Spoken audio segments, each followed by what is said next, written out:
So the first thing I always say about Gandhi, and the bottom line, is that all he teaches is nonviolence. He's a total broken record from about 1903 to the minute he died.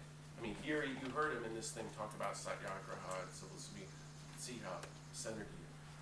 But morning, noon, and night, it's persistent, consistent, steadfast, dedicated, committed, faithful, relentless, truthful, prayerful, loving, troublemaking, civilly disobedient, illegal, creative, public, provocative, active, nonviolence.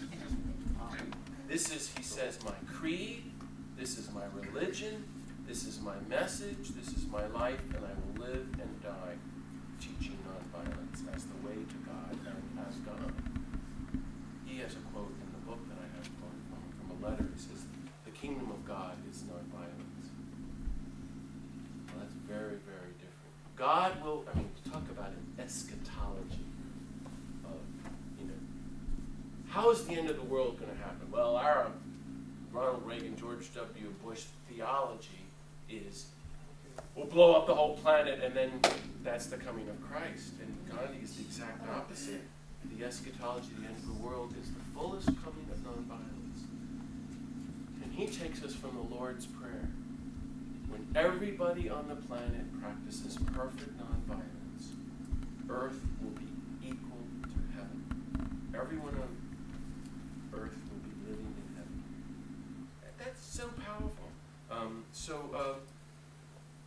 What do you mean by nonviolence? What does it mean for you? How do you define it? How are we going to live it? And I always define nonviolence as beginning with this kind of vision of the heart. At the core is seeing every human being as your very sister and brother. And that's the trick. That's the thing we always forget. In fact, you could define it as remembering or recalling. It's like we're a culture of Alzheimer's people. We totally don't know anything. We're trying every day to remember. Or the Buddha would say to wake up. We're a culture and we're asleep. And the waking up or the consciousness is that every human being on the planet is your blood brother and sister. You enter into that spiritual vision of reality. All 6.7 billion people are your equal sisters and brothers. That all life is one, all life is sacred, we're already united, the gift of peace has already been given, we're all children of this beloved God of peace. And therefore, you can never hurt anyone, much less allow a billion people to be starving to death, or 35 wars, or 25,000 nuclear weapons, or global warming to be destroying the whole ballgame. So it's not a tactic, it's not a strategy, it's a whole new way of life for Gandhi. And it's active love pursuing truth, the truth of reality of our common oneness. And he would widen it to include all creatures and all of creation and God, who's everywhere. Now, he's a Hindu, so God, different from Christianity, is a million different places and a million different images of God, but it's all God for him. It's just Hinduism. And so he, though, says these outrageous things.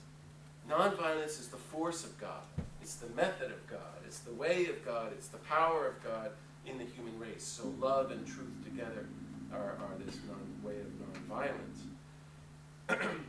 And the methodology uses suffering, which I want to talk about, to pursue justice and peace for everybody, constantly working on the disarmament of your heart, resisting anything that's violent, especially the structures and institutions of it, and reconciling with everybody on the planet, and giving your whole life for God in all of creation, which means stopping every instance of violence. And not only not participating in the culture of killing, but being willing to give your life. He's saying there's no cause, however noble, for which we will support the taking of a single human life. It's a very, very much bottom line, but for Gandhi it means much more than that. So he's saying we're going to go deep within into nonviolence. We're going to be nonviolent toward ourselves. We are going to non-cooperate with our own violence toward ourselves, our self-hatred, our lowest self-esteem. We're going to continue to just go, nope, I'm not going to go there. I'm going to be nonviolent toward myself. And begin to cultivate, if you will, an inner nonviolence. So that you could end up sitting there just so peacefully and calmly, facing life in prison, like that in the ashram.